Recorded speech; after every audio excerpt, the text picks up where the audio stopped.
Hello everyone, it's the Canadian Wi-Fi here. Welcome back to another episode of Mario Kart 8 Deluxe. This is going to be from that lobby that was like super good. I did a live commentary of it, and there's going to be a few races of post-commentary. Next video on this channel is going to be regular Mario Kart 8, I promise you. But for now, we have a couple actually pretty dang good races from a post-comm lobby. I just did post-comm this. I did this first race, and I gave away way too much personal information. I've had a hell of a week, so nothing too crazy happens in this race, so I kind of want to talk about my week, but I'm gonna talk about it a little bit more cautiously. So as you may or may not know, I work at the University of Guelph down in the kitchen, and I love it there. I got laid off during the summer because obviously there's not very many people at the university, so they don't need me, and it doesn't make any sense to pay me. So I found a job up north at like a stone quarry place, and I don't really like it. The people there are kind of weird and kooky, and I would like to find a way out. This job is technically ideal though, because it is going to end like right near the end of August, start of September, and that's exactly when the university wants me back. And ideally for me is I can do that until university, work the university again until like January, and then I can go back to school in January. It would be great. It would be perfect. That would be an ideal plan. But one of my friends who I recently connected with again mentioned to me that he could probably hook me up with a job at a factory in the local city, and I'm like, that would be kind of cool. He shot his boss a quick text and was like, I have this friend who would actually be a really good fit for the company if you want to give him an interview. So apparently there was like 7 or 8 applicants for this position, and my interview went okay. I didn't think anything too of it though. Like if I got the job, I wouldn't be surprised, but if I didn't get the job, I wouldn't be too surprised either. And this job would actually be quite nice to have, because if you don't know, dental is not covered by Canadian healthcare, and I've not been to a dentist in like a year because I just can't afford it. Between car and rent and food and all that, I'm just like, nah, I just straight up cannot afford to go to the dentist, which is bad. It's really bad. So this place gives benefits, and it's $16.50 an hour to start instead of the $12 that I'm making right now at the stone place. I'm like, this would be a really cool opportunity. The problem being that I'd have to sign a contract and work for a year or half a year or whatever, and it would kind of lock me in. Not only would that force me to give up the university come September, because I don't think I'd be able to balance 2 8-hour jobs, but, oh look at that sneaky little second there. I don't think I'd be able to balance the 2 jobs, but on top of that, I probably wouldn't be able to go back to school in January because I'd still be working at this factory. So it was kind of weird. Like, it took a lot of thought. I'm like, do I really want to pursue this? So, and then luckily, like an hour ago, the factory place just called me and was like, would you like to be part of our team? And I'm like, yes, I would. Absolutely, I would. So, luckily, I'm out. I can get out of this stone place that is kind of giving me nightmares, and I'm free. But so like, yes, I'm out of that, but sadly, because I'm taking this factory opportunity, I'll be able to go to the dentist. Great. Sadly, I have to probably give up the university, which is upsetting because I really do treat them as family. They're super nice, but I mean, once you get used to it, all jobs are nice, except apparently the stone place. The stone place just has it out for me, man. Anyway, that's enough of this is enough real life things. I think I did a better job this time not disclosing any details. Anyway, here we go. Missed the box. Missed the SMT, and we're off to a terrible start here. I only have 5 coins. One of the big things is if you're gonna do the strat that I just showed you, where you deliberately sandbag at the start of this track, you have to make sure you A, get 10 coins, B, don't miss any items, and make sure you hit all your mini turbos. And I did none of the sort. I'm in 12th now. I have 1 shroom, so I'm gonna go through the double box here. Basically pulling Sergeant Guy strats, and I really need a golden. And luckily, look at this item pull. I pull blue, then golden. So once again, I end up in the off-road, but right here, I'm going to be able to trick. And by trick, I mean miss the trick. But luckily, right here, I can get myself some coinage. I'm up to 10 coins with the golden. All I can hope is no shot, because first just got blued, and here we go. Unlike Sergeant Guy, I didn't carry a bullet into first, but I'll be damned if this isn't a little bit impressive. So here we go. We're in 6th place now, middle of the pack, 10 coins, lap 3, dry. Can he pull it off? Can he do it? Sergeant Guy watching.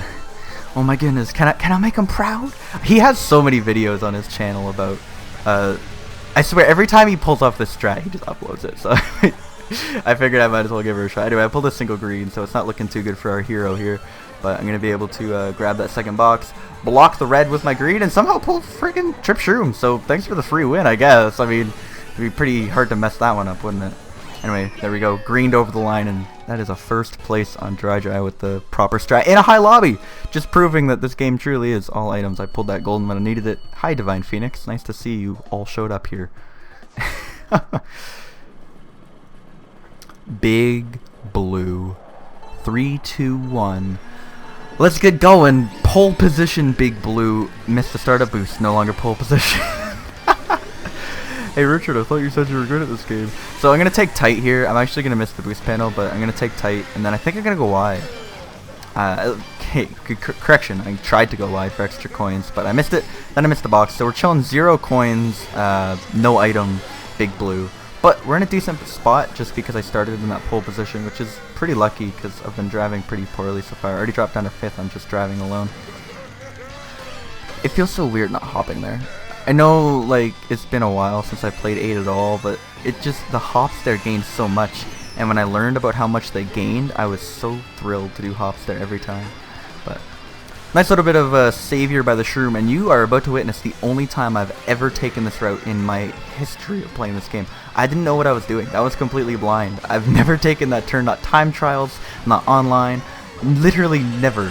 I've never taken that route. So that was seat of my pants driving right there. I had to real quick, on the fly, make a decision with my steering wheel, and it turned out okay. I have a ton of mushrooms on the boost panel section, so it's not too great, but I'm gonna save one of them and go for that second item there. Surprise, surprise, it's more shrooms. What can our hero do here in 7th with trip shrooms? Probably not too much, but if people ahead of me pull a bunch of items that like kind of hurt each other, I'm talking like reds. I'm pretty sure this race was played before the update. And luckily for, as I said, a bunch of times already, our hero managed to salvage another third. So these races are amazing. You'll see why I want to upload this video, right? I'm in this lobby with a bunch of fantastic players, and I've pulled what, first third. Anyway, Yoshi Valley, one of the best tracks in the game. First turn here, we're in 2nd. Gonna grab a quick item, and I don't think I take cave.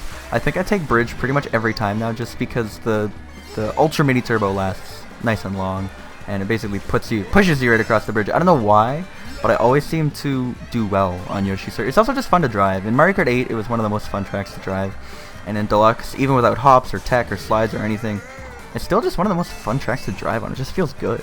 The races are always fun. Items are good. Just good. Anyway, I pull a red first box, which basically means first place has to stop, and he did, and now I'm in first. And nice little Nisk there. And I get past, but I just read immediately. And apparently Umbra did not get hit by that because he has instant reflexes withdrawing that banana. So I'm going to take bridge again just because it's kind of safe. It's safe until Buddy pulls trip greens right next to me and then gets bumped off. So I'm just trailing and trying to stay as wide as I can. I think, like, the screen says 2nd, but am I really in 2nd? Who knows? Apparently I am, because everyone just got destroyed there. I pull shroom green, and I kind of just want to separate myself a little bit from the pack, because as you saw in the rear view, they're right there. So I shroom away, I can deploy the green, and for some reason I throw it forward. That was a really poor decision. I know, I guess technically it increases my chance to pull more shrooms, but I'm going to back spam the green and then do cut. I fail cut, but luckily I had the trip, so chilling in 3rd with a shroom. Luckily there's nothing dumb coming up behind me, and I fail a bit, so shroom to the rescue, right? Another shroom, because I'm apparently the luckiest person in the world, and it doesn't matter what I pulled though. I fail, and then I immediately get shocked, so there's always seems to be a shock there lap 3. Have you noticed that? I've had like multiple videos uploaded on my channel where there's a shock right on that corner lap 3. So if you ever get a dodge, make sure to use it like right there. Anyway, I insta-trail someone right behind me, and I a little bit of L spam, and I pull a shroom, which I think I'm gonna save. Do I save it? It would have been the wise decision. I do save it because I know it'll guarantee me at least 4th, depending on what Umbra and others pull. Sadly, I do that, so I have no idea what I'm going to finish with now. As if it was green shroom, I would have been fine, but unfortunately it wasn't. And I even failed a cut. Damn, Richard, you suck. Ugh. One more race, guys. One more. Still fun to play, though. Good track. Sweet Canyon. So I still do that hop in the off-road just because I've trained myself after years and years. Like you just hop in the off-road there, and by off-road, of course, I mean between the line and the off-road. It is faster to do a hop there as opposed to in the middle of the road.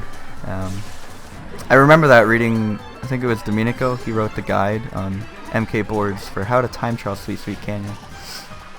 And that, for some reason, that sticks out. It's like one of those dumb little things in Mario Kart. It's like, hey, if you hop here, it's faster. Anyway, peep that bomb. I get like 4 people at the bomb, and I draft up into 6th, and then I'm easily able to take the cut. Psych! I get boomerang, so we're chilling in an 8th here, guys. We're right in the pack. Red's in front of me. Fireballs all over the place. I'm just hoping not to get hit. Nice tight inside the nano. Green shells bouncing. I pull some shrooms, and that's pretty okay. 6th with shrooms is not a bad spot to be in this lobby. I'm gonna be able to shroom up. I see the red right in front of me, obviously, and I was really trying not to draft.